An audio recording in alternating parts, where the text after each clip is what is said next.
important concept in catching today is going to be, are we moving the baseball, or are we just catching it and sticking it per se? Catch it where it was thrown and leaving it there. I think it's a little bit of both. What I'll say is, one, if you cannot catch the ball and stick it, you can't catch the ball in movement. So as you're learning and as you're progressing, step one is going to be catch the ball and stick it. Make sure when that ball's hitting your pocket, it's not riding you out of the zone. There's no post-catch movement. You have the strength and the pocket awareness to be able to catch the ball clean and be able to present the ball well.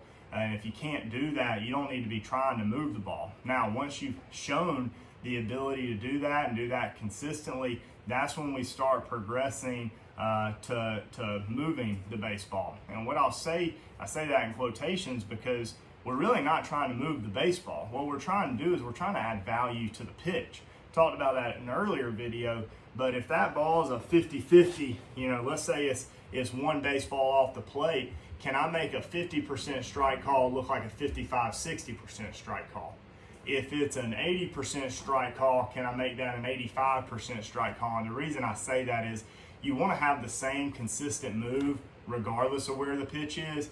You don't want to just catch and stick when it's a for sure strike or in the zone, and then anytime that it might be an iffy, a 50-50 call, or if it's outside the zone, we have movement, because then you're going to lose any of those pitches. That umpire's going to see glove movement, okay, must be a ball. So we got to have the same consistent move, but again, just trying to add value to the pitch.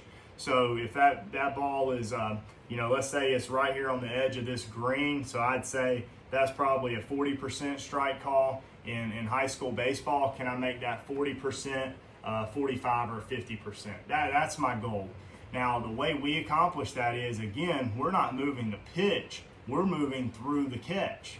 So that starts with our three main principles of our load going from 3 to 6 to 3, and where we're loading, setting our wall.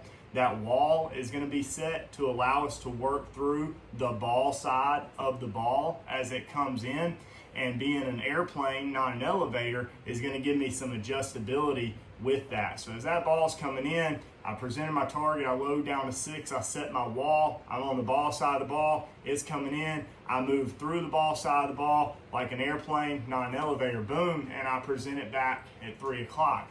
That's a one-piece move. What we're not trying to do is we're not trying to catch here and yank. We want to catch through the ball side of the ball, and again, just add a little bit of value to the pitch. We feel like if we can do that, we're giving ourselves the best chance to get the call to go our way, as well as present the ball well for the umpire to see where the pitch was thrown.